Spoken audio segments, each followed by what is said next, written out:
I think part of the problem in our society is that there's so much inequality, and the mechanisms for supporting people who are under pressure are so inadequate. In light of recent news about the culture in St. James, Yes. how would the family propose to deal with this cult practices in Jamaica? Cult practices. Well, I think they're a symptom of the stresses in the society. I think it's a recognized fact that globally the pandemic in particular has caused a fair amount of mental illness and other major stresses, depression and so on.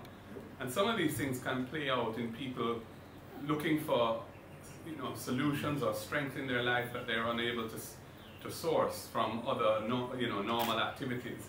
So I think a lot of it is to do with how the government of the day treats with people who are vulnerable and who are facing these pressures. This is why we have been calling for a much more comprehensive and robust approach to helping those who are faced with difficulties in their lives, because when people are desperate, it can play out in a variety of ways, and this may be one of them.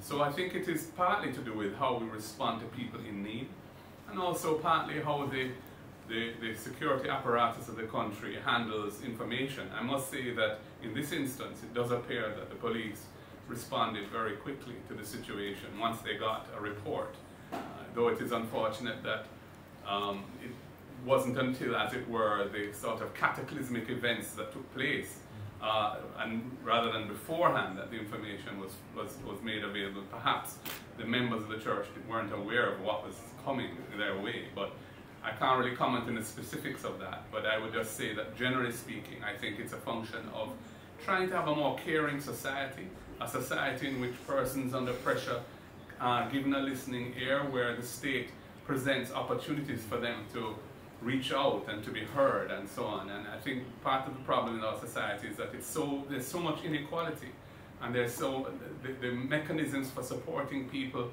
who are under pressure are so inadequate, and the way in which the law is enforced is often so differentiated between those who are ordinary citizens and face the full brunt of this, and those who are politically connected or otherwise privileged who don't. And all of these things contribute to the kind of breakdown in normal ways of living and the normal value system that people have, and manifest in a range of depraved behavior.